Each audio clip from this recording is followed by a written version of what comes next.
сіздермен бірге арнайы шығарылымда мен Нұрила Апыспай. Құрметті көрермендер, сіздермен біршама уақыттан бері Түркістан облысына қарасты барлық мансап орталықтарының жұмыс барысымен, жалпы атқарылып жатқан жұмыстарымен өздеріңізге таныстырып жүрген болатынбыз. Ал бүгінгі кезекті шығарылым Келес ауданында жалғасын тапты. Бүгінгі бағдарламамыз бір ерекше форматта басталғалы отыр. Менің жанымда Келес аудандық мансап орталығының басшысы Нұрипа Құралқызы тұр. Қалайсыз, жағдайыңыз қалай, жақсы ма? Қош келіпсіздер, дендеріңіз сау болсын. Мен өзімнің жұмысымды таныстыра кетейін деп отырмын сіздерге. Біз жақында көшіп келдік бұл ғимаратымызға. Біздің жұмысымызды танысып, өздеріңізбен бөлісуге рұқсат етіңіздер. Қош келіпсіздер. Жақсы, бірге кірейік.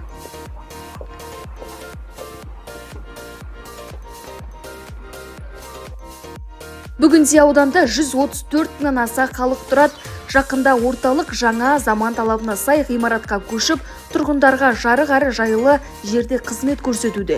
Мекеме басшысы тәжірибелі маман орталыққа кірген сәтте қызметкерлердің қазақы нақышта көрінуі бірден көзге түсті. Бұл тәртіп пен ұлттық құндылықтарды дәріптеудің алтын бейнесі. Осыған қарап басшының ұжымда жүйелі ұйымдастырып отырғанын көрсетеді. Қош келіпсіздер біздің ғимаратымызға. Біз жаңадан бұл ғимаратқа көшіп келдік. Бұл ғимарат заманның талабына сай ғимаратымыздың бірі. Қазіргі мамандарға өте ыңғайлы, жылы жұмыс жасауға барлық мүмкіндіктері бар. Қазіргі таңда біздің халық саны 134 мың 127 мың халық тұрады. Сол халыққа біз халыққа қызмет көрсетудеміз. Қазіргі таңда кәсіпкерлікті қолдау және еңбек нарығының ұтқырлығын арттыру бөлімі. Бұл бөлімде жаңағы кәсіпкерлік бизнес план бойынша оқытады және грант береміз. Грант беретіміз дегеніміз былтырғы жылы 145 азаматқа грант беріліп, қазіргі таңда өзінің кәсіптерін дөңгелетуде. Бұның ішінде 6 азамат мүгедек азаматы грант алды. 3 азамат пробация есебінде тұрған азаматтар өздерінің гранттарын жеңіп алып, қазіргі таңда кәсібін дөңгелетуде. Бұл екінші бөліміміз жұмыс берушілерді қолдау бөлімі. Бұл жерде жаңағы субсидияланған жұмыс орындарына жұмысқа жіберіп, солардың қызметімен айналысатын азаматтар. Қоғамдық ақылы ол 5 бағыттан тұрады бұл жоба. Бірінші жоба жастар практикасы, екінші жоба қоғамдық ақылы жұмыс, үшінші күміс жас, төртіншісі алғашқы жұмыс орындары жастар практикасы. Бұл жастар практикасы дегеніміз бұл жас мамандарға өте қажетті дүние. Себебі деп айтсақ, бұл жастар практикасына дипломының мерзімі 5 жылға толмаған болу керек, және де жасы 35 жастан аспауы керек. Абай атамыз айтып кеткендей, сенде бір кірпіш дүниеге кетігін таптап арқалан дейді ғой. Сол сияқты бұл мамандарға өте жақсы практика деп ойлаймын. Бұл 1 жылдық практика. 1 жылдан кейін әр азамат өзінің мамандығын әрі қарай игеріп, тұрақты жұмысқа кіріп кетуге өте мүмкіндіктері бар деп ойлаймын. Енді қанша адамды жұмыспен қамтыдыңыздар 2025 жылы осы бағытта? 581 азаматты жастар практикасымен жолдадық. Бұлар жолданып өздерінің мерзімін аяқталғаннан кейін міндетті түрде тұрақты жұмысқа қалуы міндеттеледі. Қазіргі таңда қоғамдық ақылы жұмысымыз бар. Бұл қоғамдық ақылы жұмыс дегеніміз мамандық талап етілмейтін дүние. Бұл жаңағы айтылғандай қоғамдық ақылы жұмысқа көркейту, көгалдандыру, аймақтарды тазалауға және мамандық талап етілмейтін жұмыстарға жібереміз. Бұл халқымызға өте пайдалы дүние. Біраз халқымыз мамандығы жоқ болғандықтан осы қоғамдық ақылы жұмысқа тартылып, ары қарай жұмысын жалғастыруда. Бұл азаматтар да жылдық ақы біткеннен кейін міндетті түрде 70% тұрақты жұмысқа жіберілу міндеттелген болса, біз оны толығымен орындап шықтық деп есептейміз. Ал екінші бөліміміз жұмыс іздеушілерді қолдау бөлімі. Бұл бөлімде тұрақты жұмысқа жібереміз. Квота бойынша, мүгедектердің квотасы, пробацияның квотасы бойынша толығымен орындаймыз.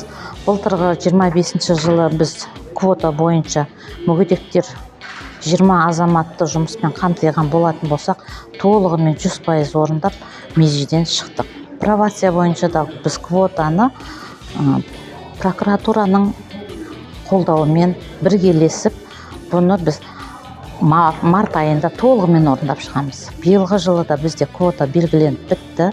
Оны біз 9 азаматты белгіленген болса, біз соның 8 азаматын тұрақты жұмысқа жіберіп, бір азаматты осы айдың соңына дейін толық квотаны орындаймыз деп үміттеніп отырмыз. Одан кейінгі атаулы әлеуметтік көмек бөлімі. Бұл бөлімде атаулы әлеуметтік көмекте былтырғы жылы 800 отбасына қолдау көрсетілетін болса, кедейшілігінің түсіру делініп, біз 600 отбасыға атаулы әлеуметтік көмек берілдік. Кедейшілік шегі 4-5 болатын болса, былтырғы жылы біз 4%-ға төмендетіп, кедейшілігін төмендетіп, тұрақты жұмысын толығымен орындап шықтық. Жалпы ауданда жұмыссыздық деңгейін қанша пайызға шештіңіздер? Жұмыссыздық деңгейі былтырғы жылы 4-5 болу керек болатын болса, біз 4%-ға төмендеттік. Биылғы жылы 3-8-ге төмендетеміз деген үмітіміз бар. Жалпы енді кадр мәселесі қалай? Кадр мәселесі, біздегі кадр мәселесін ол Түркістан облысы еңбек мобильді орталығы арқылы біз кадрымызды сояқпен реттеп отырамыз. Жалпы қазір таңда жеткілікті? Жеткілікті. Менде өзі 40 штатым бар, соның ішінде барлығы өз бөлімдерінде жұмысын атқаруда. Жалпы цифрландыруды қалай енгізіп жатырсыздар? Халықтар жалпы меңгеріп жатыр ма онлайн қызметтерді? Бізде өзін-өзі жұмыспен қамту орны бар. Сол жерге келген азамат қай бөлімге келіп өзінің жаңағы жұмысын айтқан кезде менің бір маманым сол бойынша өздері көмектесіп барлығын жұмыспен қамтып беріп отырады. Қазір енді іште көріп отырмыз, барлық қызметкерлеріңіз ұлттық киімде. Бұл бір сіздің арнайы тапсырмаңызбен берілген дүние ма? Жалпы бұл мағынасы неде жалпы? Негізі ұлттық киім біздің бет бейнеміз емес па? Президентіміз айтқандай, ұлттық киім ол біздің нақышымыз. Сол себепті сол президенттің наурызда айтылып кеткен дүниесінен кейін біз бәріміз ойласа келе, біз барлығымыз бір формада киінсе қалай болады деп едік. Мамандарымыз қолдап кеткеннен кейін біз осындай шешімге келіп, қазіргі таңда осы қазақи нақышта киім киіп отырмыз. Ол бір өздеріне де бір жарасымды деп ойлаймын. Жыл басынан бері жұмыс іздеушілерді қолдау бөліміне 600-ден астам өтініш келіп түскен. Бүгінде олардың 230-ы тұрақты жұмысқа орналасып, жолдамамен қамтылған. Қалған азаматтар бойынша жұмыс жалғасуда дейді жауапты маман. Бекітілген жоспарға сәйкес 3851 азаматты тұрақты жұмыспен қамту жоспарланған болатын. Жоспарға сәйкес біз толық жұмыстарды атқардық. 3850 адам толық жұмыспен қамтылды. Жалпы жұмыспен қамтудың белсенді шараларына қатысатын 8897 азамат болатын болса, жоспарымыз одан сәл жоғарылау орындалып, 9200 адам жұмыспен қамтылған болатын. Ал 26 жылда айтатын болсақ, 26 жылға 2990 адамды жұмыспен қамту межеленіп отыр. Бүгінгі таңға 230 адамға жолдама берілді тұрақты жұмыстарға. Жалпы бүгінгі таңға аудан көлемінде жұмысқа қабілетті және жұмыс іздеушілердің саны 604 адамды құрап отыр. Ол азаматтармен қазір жұмыс істеп жатыр, яғни оларға өздеріне лайықты жұмыс орындары ұсынылып жатыр. Бүгінге дейін қанша адам тіркелді? Жыл басынан сол 604 адам тіркеліп отыр, оның 230 адам тұрақты жұмыспен қамтылды, қалғандарына лайықты жұмыстар ұсынылып отыр. Ол жерде айта кету керек, мамандық қажет ететін жұмыстар бар және мамандық қажет талап етілмейтін жұмыстар бар. Соларға қарап, тұрақты мекен-жайына, тұратын жерлеріне байланысты лайықты жұмыстар қазір оларға ұсынылуда. Жұмыссыз ретінде тіркеліп тұрғаннан кейін оларға қатысты жұмыспен қамтудың белсенді шараларын жүргіземіз. Облыс әкімінің қаулысына сәйкес пробация есебінде тұрған 7 азаматты жұмыспен қамту және бір бас бостандығынан айыру орындарынан шартты түрде босап келген бір азаматты жұмыспен қамту және ата-анасының қамқорлығынан айырылған бір азаматты жұмыспен қамту жоспарланған. Бүгінгі таңға осы жоспарға сәйкес 7 пробация есебіндегі азаматты біз жұмыспен қамту жоспарланған болса, соның 6 квотасы орындалды, яғни 6 адам пробация есебіндегі азамат тұрақты жұмысқа жолданды. Бір шартты түрде бас бостандығынан айыру орындарынан босаған бір азамат жұмысқа жолданды және ата-анасының қамқорлығынан айырылған бір азамат жұмыспен қамтылды. Яғни жоспар 90%-ға орындалды, тек қана бір пробация есебіндегі азаматқа лайықты жұмыстар ұсынып жатырмыз. Лайықты жұмыс табылса, ол да орындалатын болады. Ауданда мемлекеттен қайтарымсыз грант алған кәсіпкерлер тұрақты бақылауда. Бүгінде олардың барлығы өз істерін дөңгелетіп, сапалы қызмет көрсетіп келеді. Солардың бірі кәсіпкер Ережеп Искаков. Ол құрылысқа арналған құбырлар мен тұрмысқа қажетті құрал жабдықтар өндіреді. Нарықты жан-жақты зерттей отырып, қазіргі таңда өнімдерін Қазақстанның әр өңіріне жеткізуде. Кәсіпорында бүгінде 4 адам тұрақты жұмыспен қамтылған. Күн сайын 1000-нан аса өнім шығарылады екен. Мынау бізде Искаков Ережеп деген қайтарымсыз грант алған. Өзінің 2025 жылы өз кәсібін бастап, 21 легінде алып, өз кәсібін бастап жатыр. Түнкомытпен айналысып жатыр. Міне өзі салмас. Саламатсыз ба? Қалдарыңыз қалай?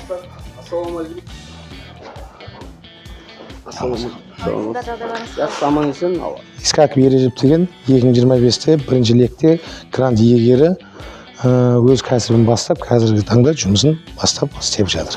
Мен 2025-те гранттан ұтып алып, кәсібін дамытып, 1-2 станок алып, осы саланы істеп жатырмыз, қолға алып. Енді осы нені үлкейтсем ба деген ойда бар.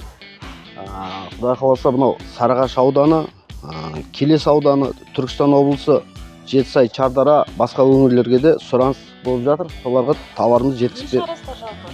Біз мына үйдің төбесіне снегодержатель, коньяк шығарамыз, эндова шығарамыз, үйге мұржа шығарамыз. Жаңағыдай жылулық котелдардың несін.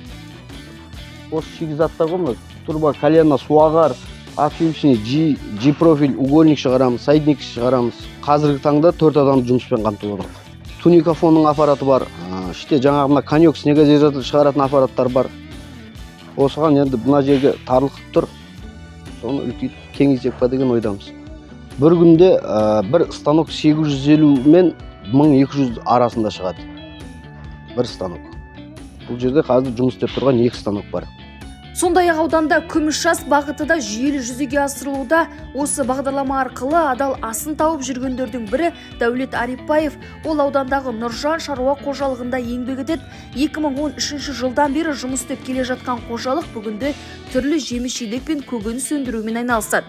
Түсірілім барысында папайя, лимон, банан секілді экзотикалық жемістерді де кездестірдік.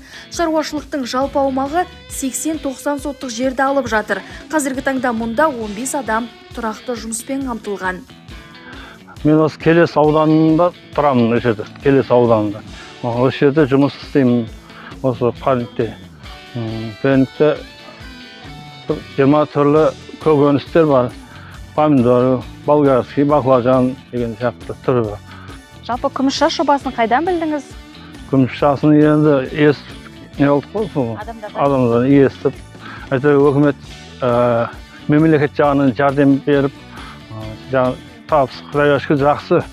Дәулет мырза жұмыс істейтін шаруашылықта қазір жұмыс қызу. Көктемгі маусымға дайындық ерте басталып, қыс бойы күтіп баптаған көшеттер жан-жақты таратылуда. Сонымен қатар тропикалық жемістерді күту, оларды көктемге әзірлеу, жапырақтары қырқу секілді агротехникалық жұмыстар да жүйелі жүргізілуде. Дәулет мырза осындай күміс жас жобасы арқылы еңбек етуге мүмкіндік берген үшін мемлекетке ризашылығын білдіреді. Ауданда жастарда мемлекеттік бағдарламадан тыс қалған жоқ. Жастар практикасы аясында бүгінде көптеген жас маман жұмыспен қамтылуда. Мемлекет ұсынған мүмкіндіктерді жастар тиімді пайдаланып отыр. Солардың бірі Жасмин, ол аудандағы Уәлихан атындағы балабақшада медбике қызметін атқарады. Қазіргі таңда 100-ден астам баланың денсаулығын бақылап, олардың қауіпсіз әрі жайлы ортада тәрбиеленуіне үлес қосуда. Мен Сарыағашта медколледжде оқыдым. Сосын өзімнің ойымды дамыту үшін мансап орталығына жұмыс іздеуге бардым. Мансап орталығы маған жолдама берді. Бұл жерде көптеген нәрсені үйреніп жатырмын, біліп жатырмын. Өзім үйіме де жақын орналасқан. Айлығым да жақсы. Мансап орталығына рахмет айтамын. Келес ауданда еңбек етемін деген жанға мүмкіндік көп. Мемлекет тарапынан көрсетіліп жатқан қолдау нақты нәтижесін беруде. Жұмыс іздегенге жұмыс табылады, ал табысқа жетудің кілті талап пен әрекет.